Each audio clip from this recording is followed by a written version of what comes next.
RIIZE members are embroiled in their first dating scandal, and it's not looking pretty. Seunghan, one of the members of SM's upcoming group, has been involved in his first relationship rumors as photos of him kissing his ex-girlfriend were unexpectedly leaked. To make matters worse, it looks like the pictures of him and his alleged ex-girlfriend were taken in a motel. The person who leaked the pictures didn't disclose when the pictures were taken, but some people are guessing they're fairly recent, judging on how he looks in them. The pictures show the two kissing in bed and publicly, and while netizens are still doubting their authenticity, they're criticizing Seunghan for taking the pictures in the first place, especially knowing that he would become an idol. Another thing that the leaker mentioned is that the alleged girlfriend was underage at the time the picture was taken, which angered the public even more. According to others, this is nothing but false information. A commenter pointed out that there's a 2-year age gap between them, so he's now 19 and she's 17. However, when the pictures in question were taken, they were both underage. They had also already broken up, so the fact that he is now an adult and was in a relationship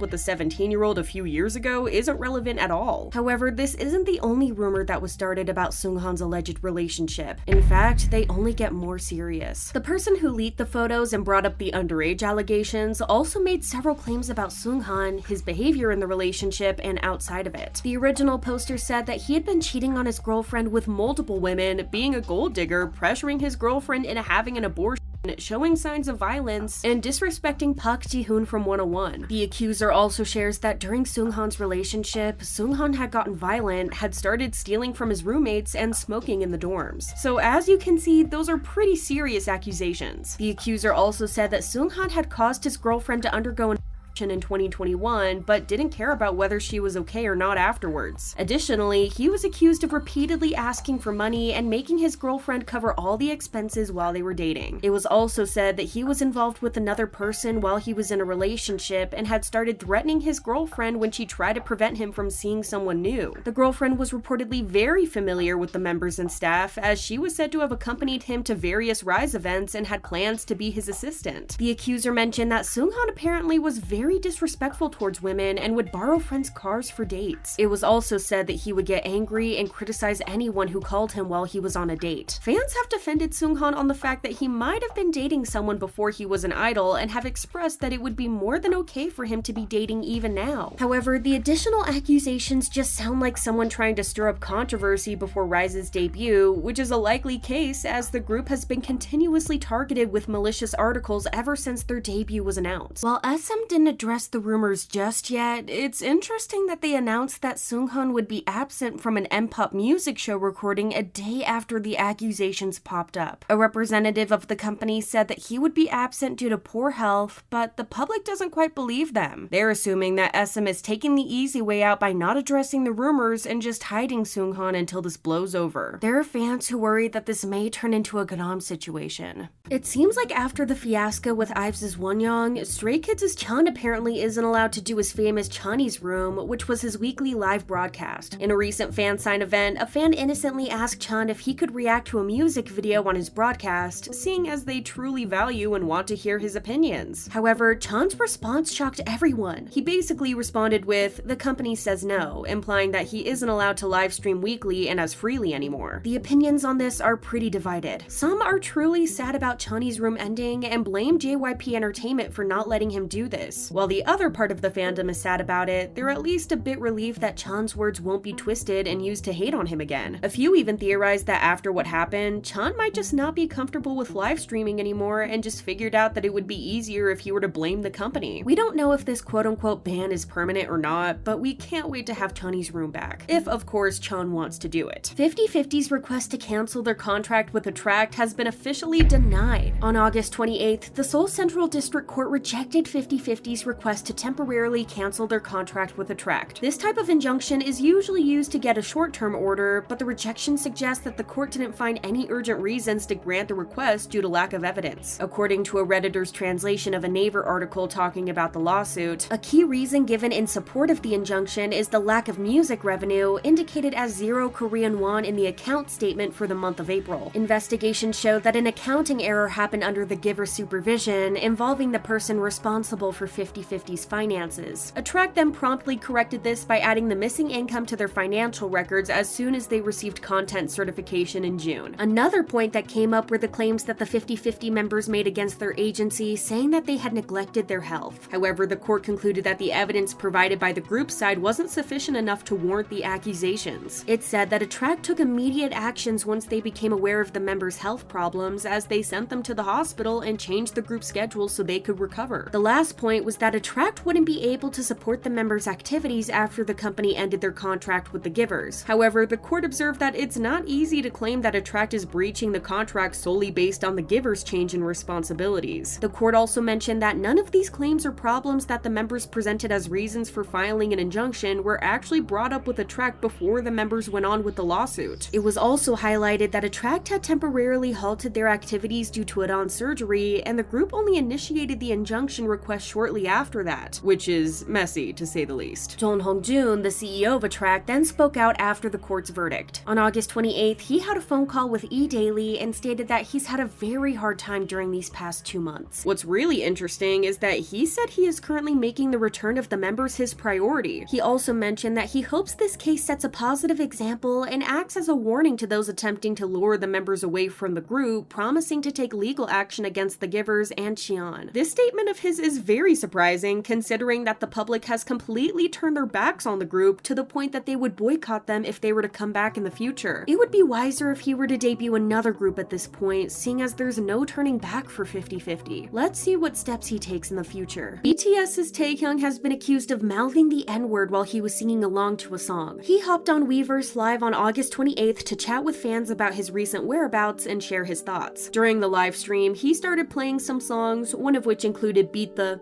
by Young Jeezy, YG, T.I. and Riot by A$AP Rocky. As he was listening to the songs, he started singing along to the words, one of them including the N-word. Well, because of his live stream, people on the internet have started debating on whether he mouthed the N-word or just skipped over it. Some fans appear to be disappointed over Taehyung allegedly saying the word. They argued that his mouth was definitely moving when he was singing, so he must have mouthed the words after all. A Twitter user called for idols to be more careful about the songs they're singing and the lyrics they're singing along to, writing, "Taehyung lip-syncing the N-word is just a huge reminder for people to look into the music you blatantly sing along to, even more so if it's in a different language." However, other fans are saying that the whole situation is being blown out of proportion and that others are weaponizing an issue as important as racism for fan wars. To prove that Taehyung didn't actually mouth the word, the fan slowed down the video to show that he only nodded as he kept his mouth open, which made it seem like he was singing along to it. A fan said, "Why are people saying that Taehyung lip-synced the N-word when he literally just nodded with his mouth open, then said tight?" Looking at the video, some people have said that it's hard to tell what's happening, so they're hesitant on whether to point fingers or not. However, as of August 28th, Big Hit Entertainment has yet to release a statement on this and clear the situation, and what we can do is hope that this happens soon. Fans are offended and they want an explanation or an apology. What do you think about the situation? Thanks for watching, and we hope to see you next time. Bye guys!